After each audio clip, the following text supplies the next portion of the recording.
Oh dear, oh dear. Hello everybody, welcome to another episode of Flying with Chris, and in this episode I'm not flying.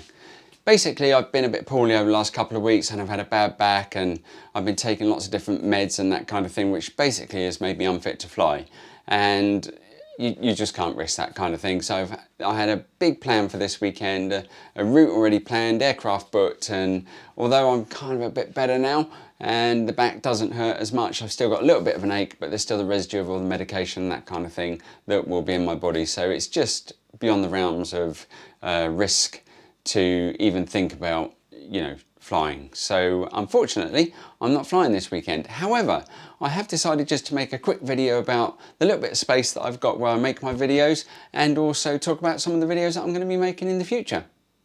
Okay, so I'm very fortunate to have a little bit of studio space that I can call my own, that I can kind of stick things on the wall, and it's basically, it's a nice bit of space really, to be honest.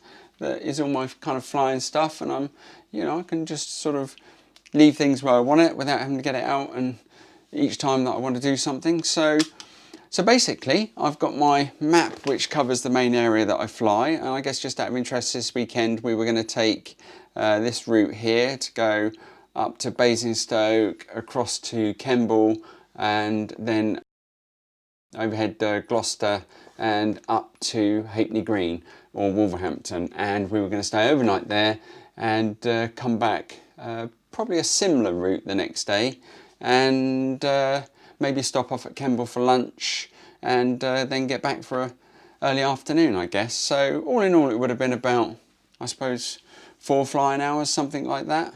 So the alternative route that we had planned was along the south coast, skirt through Dorset, down past Exeter, and then on to Newquay, and we would have stayed overnight there, which that would have been quite nice because that's a beach town, and then come back the following day.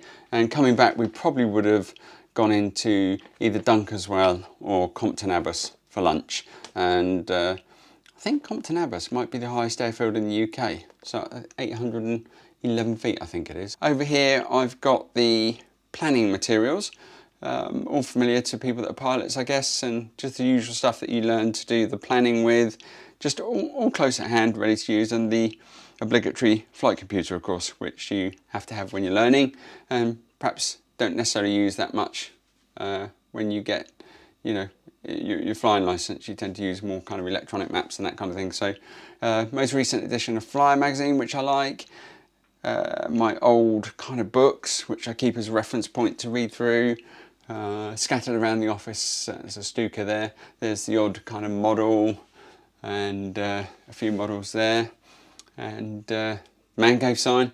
And I've got quite a basic headset really, but in the UK I think I paid £125 for it, and it does the job. But I'm thinking of upgrading to either a Bose or Lightspeed, so if anybody wants to send me a pair to trial, quite happy to do that. And hashtag Flying with Chris, very important, got to have that there. And then just an old or a kind of spare PA28 checklist which I like to have to hand to look through, and a cockpit companion, VFR cockpit companion, which are quite handy.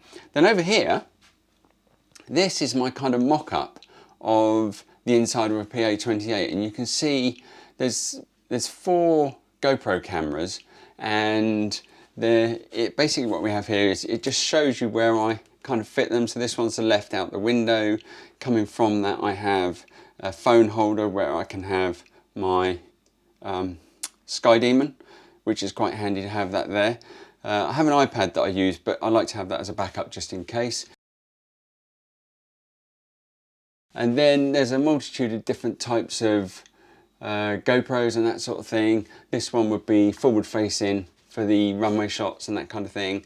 This one would be facing the pilot and the co-pilot, and then you've got a second one which is exterior again, out the right wing. So, and then here I've got an audio recorder which I sometimes use but not that often, and you'll see from the wires I record into 2 GoPros, these 2 which are GoPro 4s, and then there's a backup into the audio recorder if I need it. So I'm going to do another video on that just to show how I set that up, and just kind of what all the mechanics are of all these bits and pieces, and why I use these suction cups and that sort of thing.